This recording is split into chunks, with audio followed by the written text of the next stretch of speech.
And we're going to jump right into our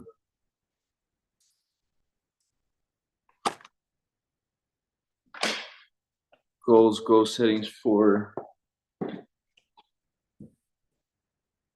the month.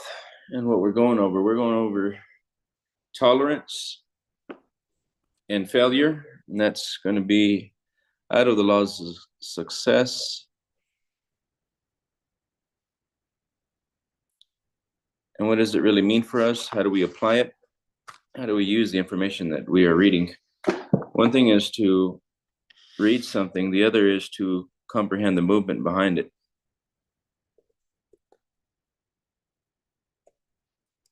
And you don't understand a thing until you can apply what you're reading.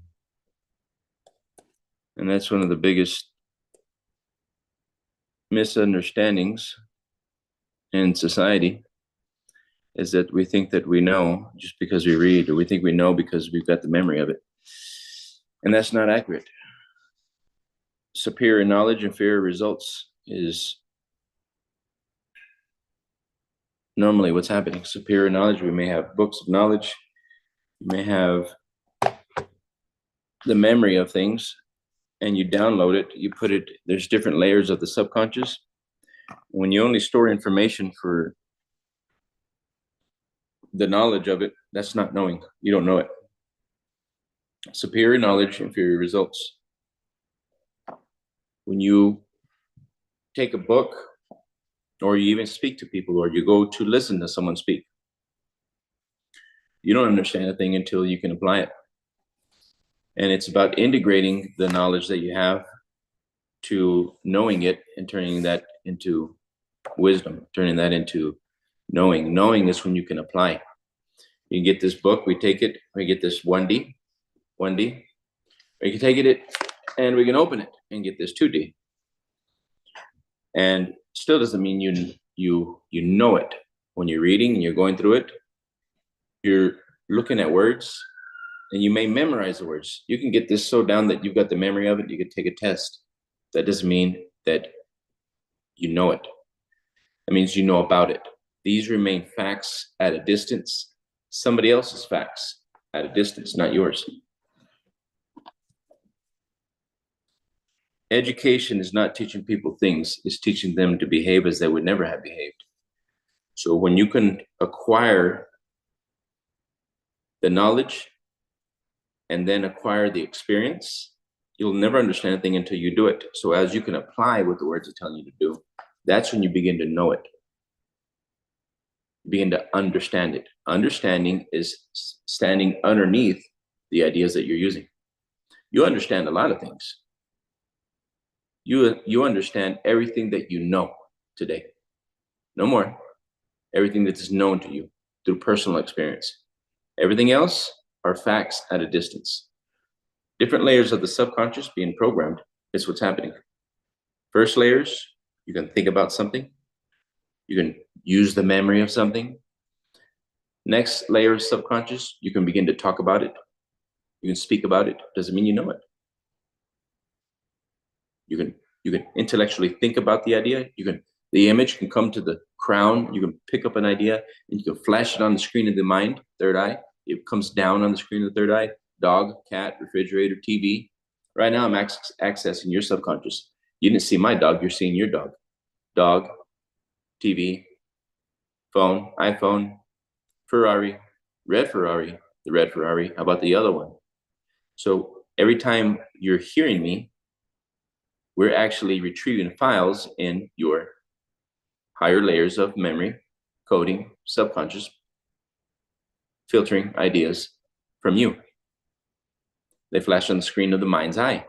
It falls down. Later on, you continue to listen or read. You're getting it for the memory of it.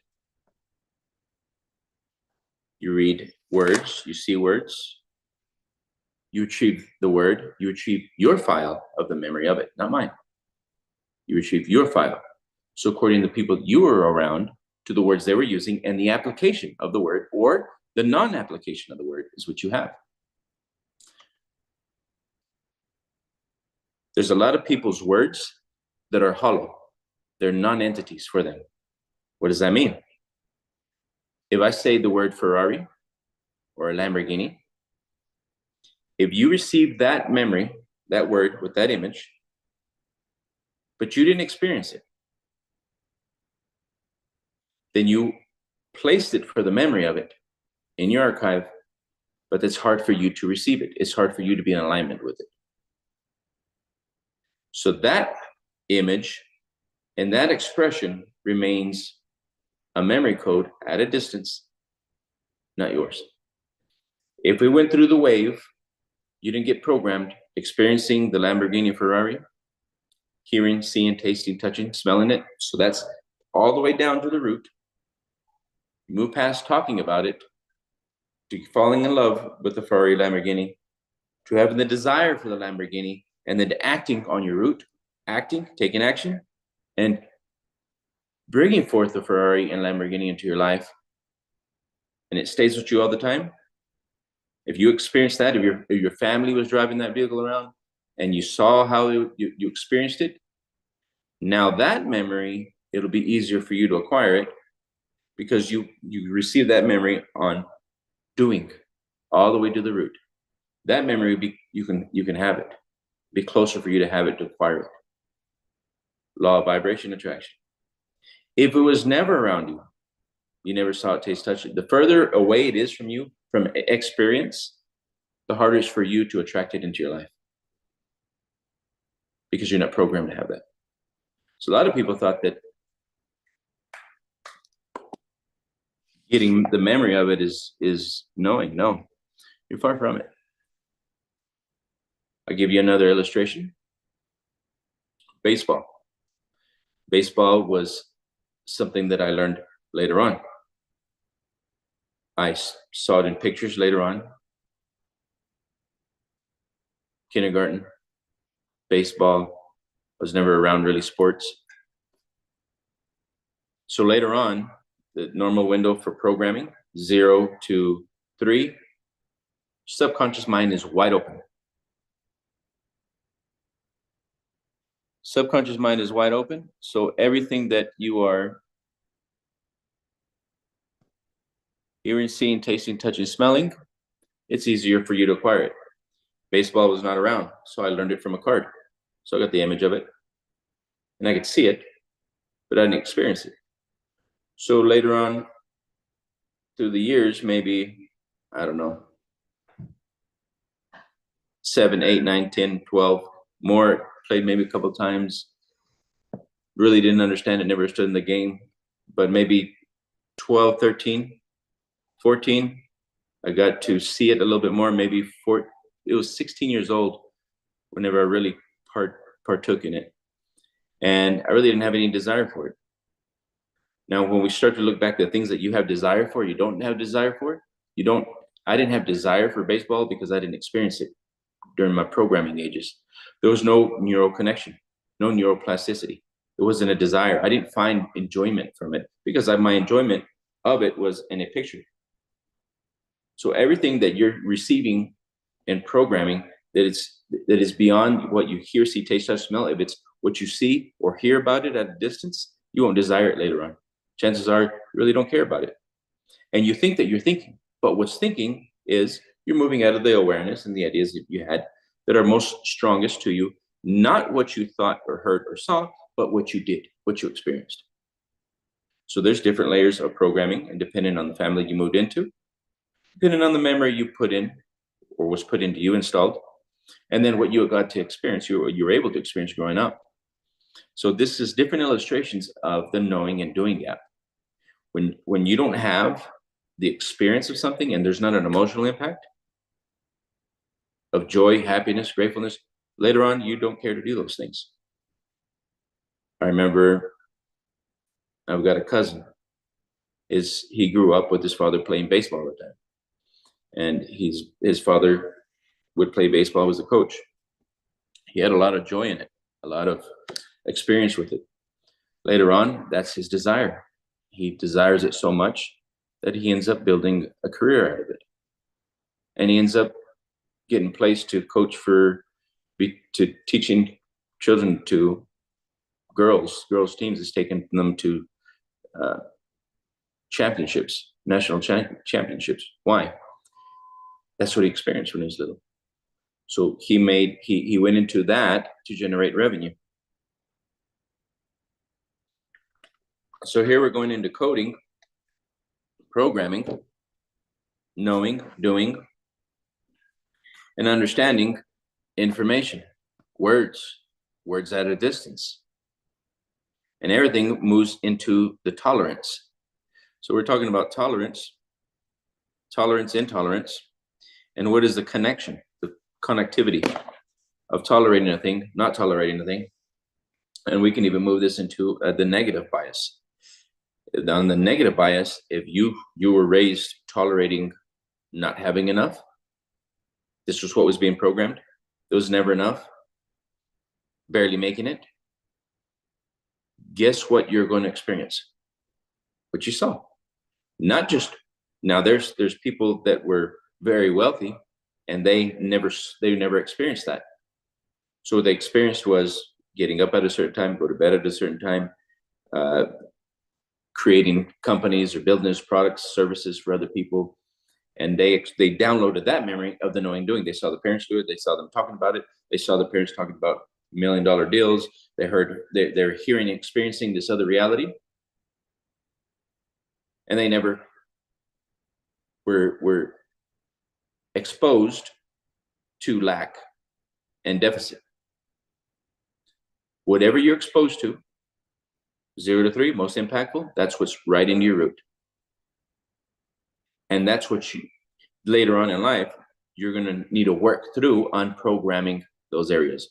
So whatever was tolerated or intolerated as your experience, you were exposed to experience that lifestyle, that's what was put into your subconscious mind. And it takes reprogramming those areas, because you will always find the resistance. And everywhere you find the resistance, you find out what you were tolerating, consciously or unconsciously. And then we move into failure, that word failure. Hill talks about failure as not being failure. It's only temporary failure if you allow it. And depending on how tolerant your family was and what you were exposed to on tolerating lack, limitation, or progress, this is going to be your root basis. This is going to be where you're normally going to angle yourself in reality. What you're willing to tolerate, what you're not willing to tolerate, is really a deep-seated subconscious program that is in the control mechanism of your subconscious. What you're willing to tolerate and not tolerate. What you built resistance into and you tolerate. So it's literally, when we're talking about the law of vibration, we're talking about an energy that is within us. You try to move towards something and it moves away from you. Every time you think you're advancing, it moves away. So this is the law of vibration. And no matter where you go, you're the centering effect, because you are vibrating with that energy. Tolerance, intolerance, resistance, vibration, attraction. So it's all within the realms of the things that we experience and that we fell in love with, consciously or unconsciously, or we moved into somebody else's family and they were in resonance with that way of expressing ideas. Ricardo, you on? Yes, hi, yes, taking notes. Good morning, everybody. Good morning. We got Ricardo here. Ricardo's working with us with the Institute of the Mind. We're working together. 50 plus years in neuroscience, 30 plus years in neurofeedback, and 30 plus years as a TM teacher. And we're really working towards origins of consciousness and developing a better way to evolve and helping people acquire the things that they desire, go beyond themselves. Ricardo? Yes, buddy. Let's dive in. Okay. Well, I'm listening to you describe tolerance in the way you do, because in other sources, people do not describe tolerance in this way. I think your way of describing is very auspicious of human development and very demanding of transformational change. I love it. It's very nice. Thanks for being there, buddy. So now, said that, when I look at it, yes. With saying that, everything that you see in a word has its positive and negative. Everything has an in and out, an up, a left, a down, a right. There's all angles, but we need to understand the full angle of every demonstration to understand the experience of it. And that's the reason I wrapped it up in that manner. That's great. That's an approximation to truth. Yeah. We're interested in unveiling truth. What is truth about us? What is the truth about human beings? And yeah, it's not only necessary to be able to expose truth, because truth can only be exposed. You can't convince anybody of truth. I mean, people try, but I think it's a waste of time. You expose truth, and if it falls into a ground that is sterile, okay. If it falls into a ground that is non-sterile, okay too. You just expose it, no? But in order to expose this truth, you have to be able to, if you're exposing a proposal of truth, like we are, you have to be able to describe it as clearly as possible. And then when you do that, after you propose it's very clear, there's clarity in it, then the next step is prove it. That's science. That's making science out of this, no? And that, as you guys can actually appreciate, I think, is that how incredible difficult is not only to expose truth and its clarity as much as possible, but to prove it, particularly taking into account components such as vibration in connection to information and to mechanics and the neuromechanics of all of this. Oof. But that's our job. I guess we're trying to make it into a business. Well, it feels horrible to say that way, but yeah. Yeah, well, at the same time, it's making it compatible to human acknowledgement within themselves. We've got to be able to find theoretically the science behind, the meaning behind humanity. And the better we can describe it, understand it, comprehend it, take it apart, put it together, the more people can help. We got to do that. And that's what we're doing, no? So going back to the point you were making, I find it very enticing, very seductive, the way you present this, no?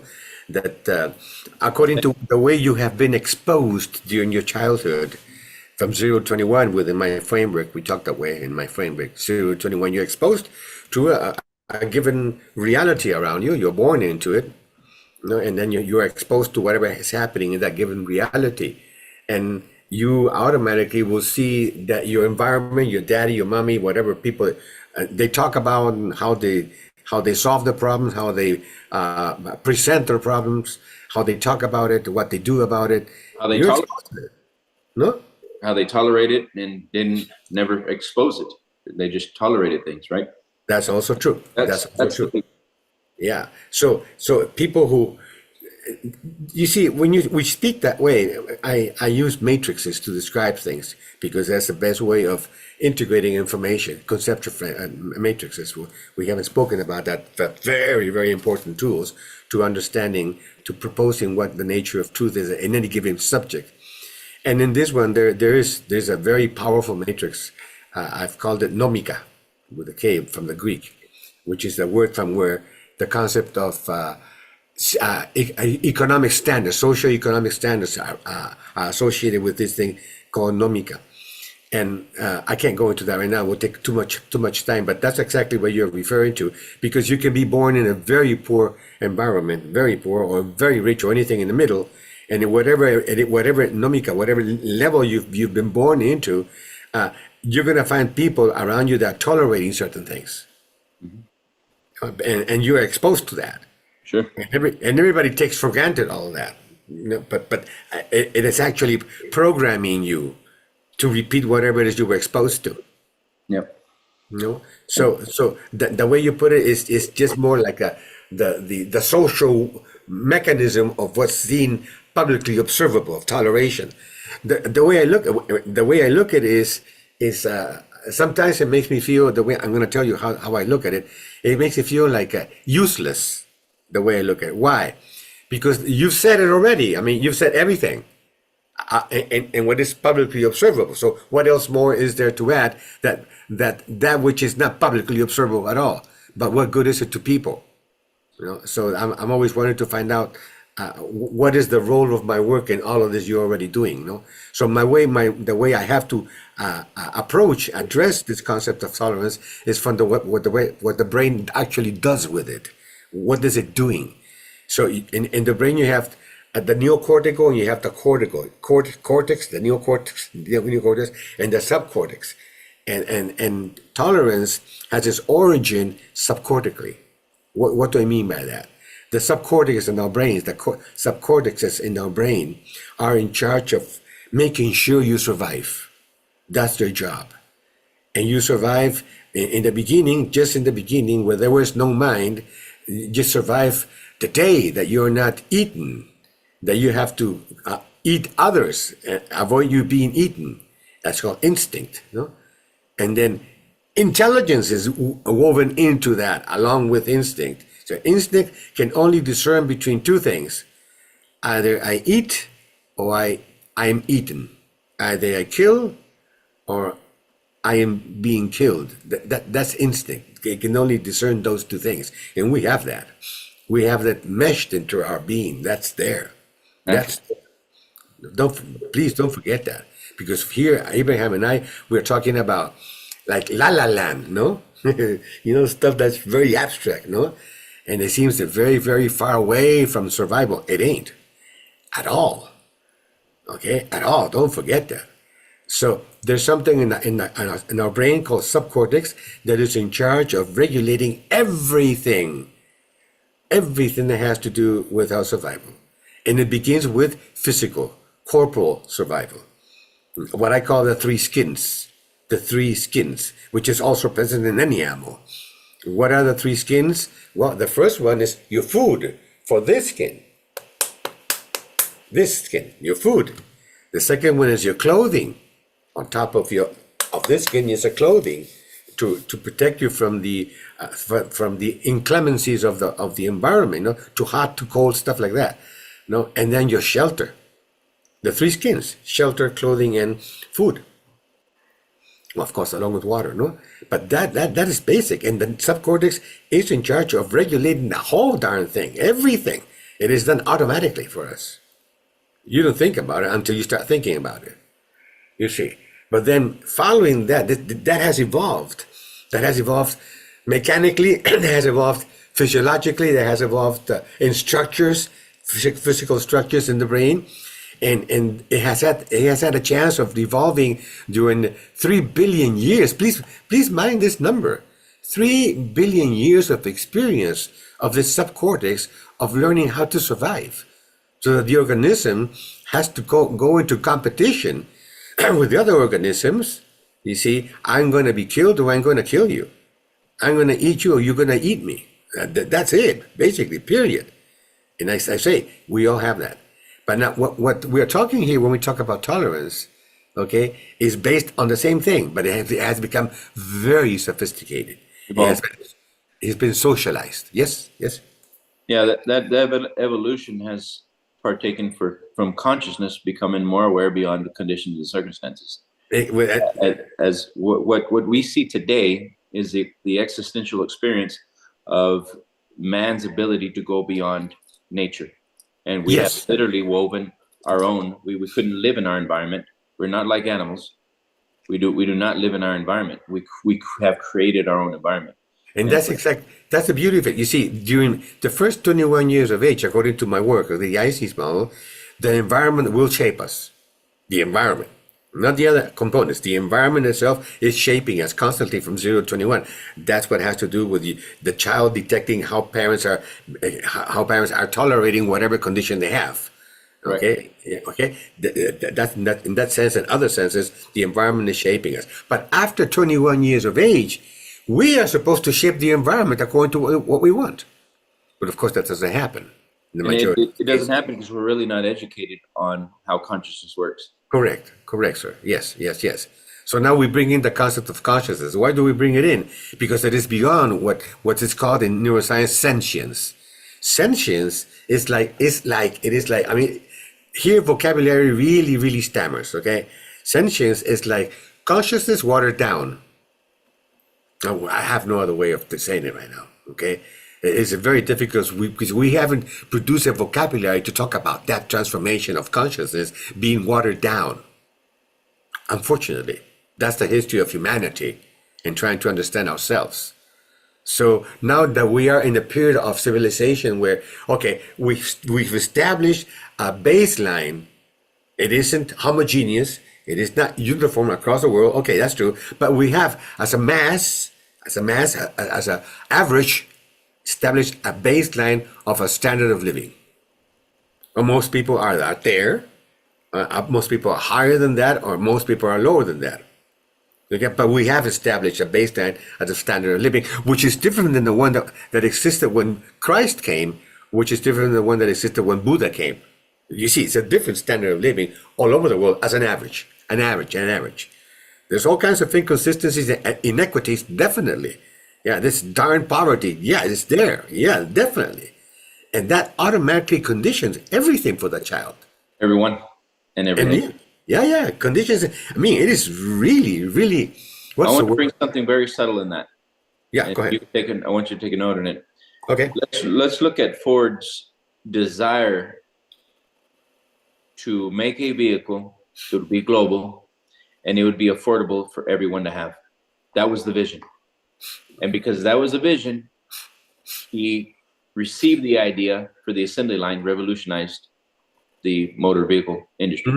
Mm-hmm. But that vision not only affected, because his vision was that it would be affordable for everyone to have. He wanted everyone to have it. So that means his vision is that everybody's standard of living would match that vehicle. That means Yes. the vehicle had to match the root of every person to You be bet. within grasp. Because it's within grasp of everyone's root, Yeah. then it had to be economically equivalent to grasping it. Yes. And not only that, please mind this, guys, not only that, but it also included a different aspect of the same thing we're just talking about. That is the reason why democracy exists. What do you mean by that? That whatever a given individual sees ahead of time, and his contemporaries don't see it, but he does ahead of time, and his contemporaries don't see it. I'm repeating, okay? But he sees it. He is the only one responsible for making it real outside because nobody else can see it. And nobody's That's how. entanglement. They don't have the ability to tangle with that idea. No, they don't. They don't. And that's how transformational change, as I call it, comes down into society. But you see, this is a very interesting thing because the logic of this thing starts with a particular prototype, let's call it that way. You know, the first car, let's say, no? But then people come around, oh, look at this. We don't need any horses anymore. But how does it work? Stuff like that, no? Oh, hold up there. Very Yeah. good. I want to walk through this. People are saying everywhere, they're saying, why do we need a car? We have horses. So this Yeah. is a paradigm shift Yes. because everybody could afford a horse. So the horse at the time was the root. Yes. You follow me? So at the time, the horse was the root, and everybody was okay and should be able to or could. And if they were way below that standard, well, their knowledge or awareness wasn't there yet. But it was everybody could normally have a horse. So here comes a standard of living that's being programmed into the root through generations. Yeah. But by having the vision of the vehicle, then we've got to offset everyone's program about the horse and then develop this new standard of living. Yep. Exactly. That's the way it happens.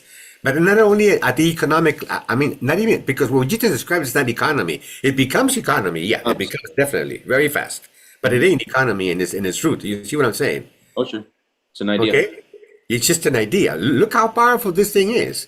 Look at how powerful. And behind that idea, the idea, it's a representational tool that begins in the mind, not in the brain. But it tells the brain what to do with it. Very good. So that mind work is somebody going beyond the conditions, circumstances, imagining something, and then feeling into it. So here comes vibration. So we've got an image. They build this image, and they see this image, and they say, "Wow, I want, and it stimulates the root, sacrum, Yeah. plexus to move into action, and desire to experience that what they're experiencing at a distance. And the more people see this thing moving through time and people laughing and enjoying and experiencing this vehicle moving, they begin to desire it too. And here now comes the law of vibration attraction. And how can I Okay. Okay. with that? Make it mine. Make it mine as well. Yeah. Okay. Great. Great. Great. So, before time runs out on this, please, I want you to understand something. I mentioned the word democracy. Why the hell did I make it political? Look at this. Look at this. Because Ford comes in, he makes the first prototype. I think people before him made a first prototype, but he introduced the idea of mass producing it. Okay. Why? Because he wanted everybody to have access to that car. That desire led to how? Yes. Now, there's other people in vehicles, but they did not have the same picture imaging process that he had. So because he's imaging, it's global. His desire, it's global. His desire, it's economical for everyone to have. Guess what idea he receives? Guess what he entangles with? Not only did he do that, by affecting that at that level, that it's economical for everyone, why do you think we had to have roads so much faster? Yeah, yeah, of course. Here comes tar. Here comes oil, petroleum. Yeah. All these men built the industry. So here comes Ford, here comes Rockefeller, petroleum, oil, gas. Yeah. You don't need gas if you don't have cars that are global. You don't need tar. You don't need tires that are global. So here comes the industry. Yeah. All related industry. All because of a vision. Yeah, exactly. You please understand, guys, there's a logic in it. It's the logic of the discovery itself. It comes with the logic, ingrown logic into it. And so it will naturally just display itself, the logic, you see, and creates industries. Now, and the same thing has happened. The logic. There's an intelligence in every vision, and inside that vision lives the intelligence that must fortify a logical presence and demand for logic to place it into form. Yes, that's it. So look at the distinction, guys. The distinction between logic and intelligence. They're not the same thing. They're very different, but they interact because they are different. They can interact. But I want to make this point. So again, why the hell did I use the word democracy? Look at why. The same thing happened with the light bulb. The first prototype, and then, okay, we must make it available to everybody, democracy. Okay, I want to be able to partake of choosing who is going to govern me. Everybody wants that. We have to have everybody do that. All kinds of revolution. That's an idea as well. Go ahead and say it again. So now, we've done it with the bulb. You see, I just wanted you to say, we need to find somebody that's going to govern me. So everybody does it. Yeah. So everybody says, okay, I want to be able to choose who governs me. Yeah. No? So women say, yeah, but I'm not allowed. You see how all these historical revolutions begin? It was an idea that wants to be uniformly distributed throughout the entire planet. That's the intelligence and the logic of the idea. You see what I'm saying, guys? You see, and we've all been objects of those transformations. Sometimes violently, sometimes not violently. You see what I'm saying? Okay, and the same has happened, for example, with a computer. First prototype. Then comes this guy, Bill Gates. Everybody, personal computer. PC, even PC, personal computer. You see what I'm saying, guys? The idea itself. It's in the word. It's in the word itself. Okay, so everything that is brought by one individual and brings something that it didn't exist before, and he's the only one who can see it. His contemporaries can't see it. And he has, therefore, to, because he's the only one who can see it, he has to completely get engaged in making it real. You see, that's how change happens throughout the entire planet. That it wants to become not only real, it eventually wants to become uniform for the access of everybody. The unified field experience. Yeah. And the person bring it forward. So now this, going back to tolerance then, okay, what's happening? That the subcortex, embedded in this mechanism I just described to you of change, okay, the subcortex of every individual, okay, the subcortex of every individual is minding that you survive. First with the three skins, but then it becomes subservient to the mind, allowing you as the tenant of your mind to also survive. That's where it becomes really, really weird. You see, because not only your body will survive, which is automatically taken up by your subcortex, is in charge of your body, must survive. You see, but there's also I, which I'm not. You're my body. I must also survive, and that will also be taken up by your subcortex. That's when it gets very tricky, because who the hell is the I that survives? Not the body, because you have a body, but you're not the body. So what the hell? Who the hell is the I-ness, not the me-ness? I, me, it's me that survives. The subcortex and the cortex will also take charge of that. I'll repeat, but that makes everything very, very tricky. And enlisted. Okay, see what I'm saying, no? You see? So when it comes to tolerance, you see now, it isn't only now the body, you see. You see, the mechanics in the subcortex that is regulating everything of survival with the body is called negativity bias. I didn't invent the word. It's in neuroscience, embedded in neuroscience. Negativity bias. Why is it called that way? Because subcortex has found the hard way, the subcortex, based on experience over millions of years developing its mechanics, okay, the subcortex has found out that it is best and better to detect negative stuff than positive. Because the negative one gives you more information to survive. The positive experiences, positive experiences, they don't. They become very, very, what's the word? Boring, because they lead to your comfort zone. So why take information about the boring stuff, the comfort zone? No, I'll give information about that which is threatening your comfort zone. That is called negativity bias. It's a bias towards detecting negativity. You see what I'm saying? It wants to comprehend it so it'll go beyond it, but the individual doesn't know the fear factor and how it'll control. A lot of times becomes a self-dooming effect because he's not able to go beyond it. He fears the change that he has to commit for himself or herself. And that's where we get stuck. I said, remember, I said there is an I-ness, a me-ness that is not in the brain. It's in the mind itself, but it has to go out to the world through the brain. That's where it gets the filters of negativity bias. And the way negativity bias shows in the I-ness and in the mind, not the brain, is what we call, for example, one of them is called worrying. You know, and worrying is one of the most favorite pastimes of humanity. And we've made it that way. It's normal, common. You know, the more we worry, yes. Also, depending on the family you're around, if and their bias to the way they express their vibration, what they're normally in, whatever they're normally in, the people your environment, you'll find that if you had somebody or family member that's worrying all the time, and what that means is they're dwelling, they are vibrating with that essence, with that energy. And the more that somebody's vibrating with an essence or an energy, you'd literally pick up that energy as well, that vibration. Yeah.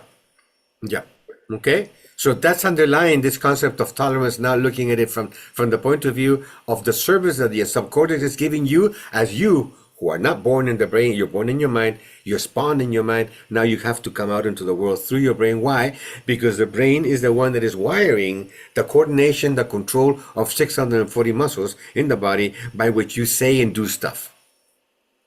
So you got to go into the world through the brain to be able to control your body. And what do you do to the brain? You give the brain direction. That is so fundamental. And underneath direction, there are two components: action and becoming conscious, becoming aware. When you become aware of direction, then you are conscious. And then you can implement that direction into your brain. And your brain will wire, definitely. You see what I'm saying? So you will pick up on that. All the services that the brain will give you, you will pick it up. But then you are automatically determined by those services. You see? And that's where programming comes in. So any action originates, look what I'm saying, in the individual. Okay? And the brain wires it. That's beautiful. Any reaction originates in the brain, subcortically. You see what I'm saying? If it's not demonstrated, you don't move it into reality. You please elaborate that one. If you cannot express the action, you do not make it a part of your realm, your reality. Yeah. If you cannot Okay. express the behavior, it's still not yours. Yeah. That's why Abraham insists so much, You can move your tongue, right? And you say, okay, I know. Yes, of course, partially. But as long as you do not get involved with your body and do not make the body get involved with your actions, it's just It's what? somebody else's knowledge and understanding. No, okay, somebody else's. Yeah. It remains a fact, somebody else's fact at a distance. You don't get to experience it. Yeah, exactly. Beautiful. So that's the law of vibration attraction. Again, yeah. Yeah, okay, fine. So going back to tolerance then, so now I spoke about negativity bias a little bit, right? I guess you can get the notion of it. Anyway, even the notion, okay? So associated with negativity bias, look how powerful this thing is, because it is absolutely neurological, negativity bias, okay? There is the concept of tolerance. You see? And this concept of tolerance, okay, is profoundly connected to what is your comfort zone. Profoundly. And it can be defined as how much or what you are willing to endure. What is your disposition and indisposition for endurance? The tolerance, okay? And that automatically opens up another door. Acceptance. What are you accepting? And which opens another 3 more doors. You see how complex this damn thing is? Is tolerance can be distributed in 3 more doors, all of which have to do with acceptance. What is it? We can wrap a good way to wrap this up so you can understand it. And because I used Ford and the ability to make the Ford vehicles a part of everybody's tolerance. Mm-hmm. He demonstrated a vehicle and moved that vehicle into the desire, into the heart of every man. How did he do that? His vision was that everyone would have one. So here comes the tolerance, the intolerance, the negative bias. I want that and I don't have it for everyone to see. Yeah, yeah. It becomes a mechanism, you see? It becomes a mechanism. So, okay. And the same thing is happening right now with artificial intelligence. Everybody has it getting one, I want one. And the same thing is happening right now. It's been happening with a cell phone. That was going to go with iPhone. Everyone has one. And the vision was that everybody would be able to afford it. So we're in the middle of the whole thing. You see what I'm saying? And the same thing is happening, is beginning to happen. It will happen eventually with space travel.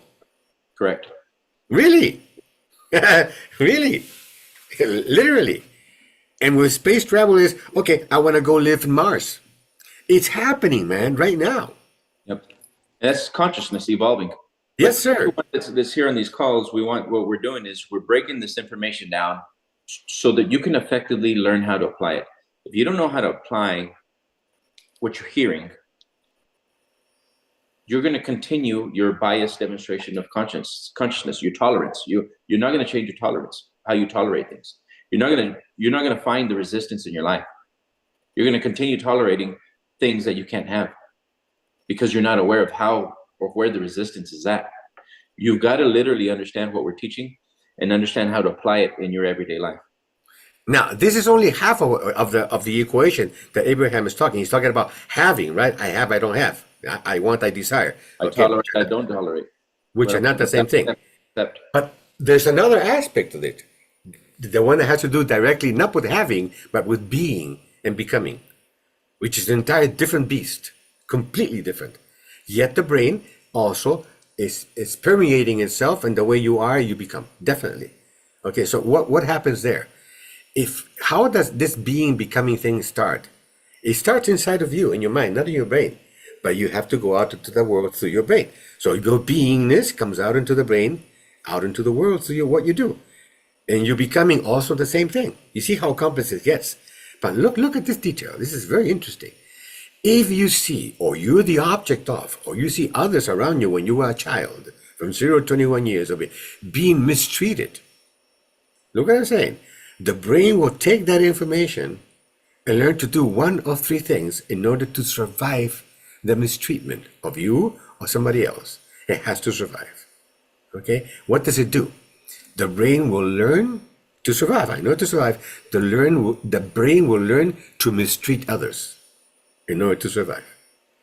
The brain will learn to allow others to mistreat it in order to survive. And the brain will learn to mistreat itself in order to survive. So while you've been very busy getting your car, or getting your shelter, or getting your food, you are never aware or solely aware of what you are becoming while you're doing that. How you learn to mistreat others, you become a tyrant. How you learn to allow others to mistreat you, you become a victim. How the brain learns to mistreat itself, you become a savior. Look what I'm saying. This is what we have to learn to deal with now in this civilization where we're trying to get an iPhone. Yeah. Through a different set of conditioning. You see? And this is consciousness. That's your job, Lori. That's your job, Jake. That's our job, all of us. And the responsibility it takes to really go beyond yourself. You've got to. You see, because everything I've been talking about is right between your own ears. You got one of your own, Lori Boyd. You got one of your own, Jake.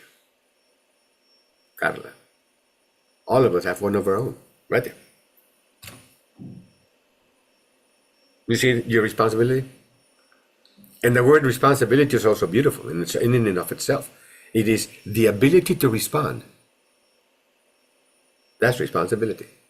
Go beyond, to re-originate. Okay. We are at our time. Okay. Thank you guys, everybody that we are live with. We are going to move into our TM. We do a group TM. And the TM practice is a transcendental meditation that we teach. It's one of the best tools that I've seen that allows people to be able to release stress from the day and also release stress from a lifetime. And that's huge because we don't know all the cognitive bias that we come out of. We don't know all the programs that we're moving out of, but we literally move out of consciousness every millisecond to think, to create, to manifest, to live, to survive. Now, we don't know all the hang-ups, all the hang-ups that are in this body or in this mind, but this TM practice that we teach allows access for people to literally move back into the subconscious and begin to deprogram, unsubscribe to emotional impacts, traumas, could be military traumas, all this emotional impacts that are in our mind, our mind's eye, our consciousness. It allows this the entanglement, so that we can be free. We can be free to move forward. So it's something very important. You guys are interested in that. I really ask everyone to do it, to partake in it and do it. And I'm doing it to the point to where it is economically, it should be able to, anybody should be able to access it. And we'll work with you guys on payment plans, but it is a tool that will change your life. Thank you guys. Thank you, Ricardo. I'm going to disconnect from our Facebook. It's time to go to TM now? Yes? Yes, give me 1 second here. Okay. Any questions? Any comments?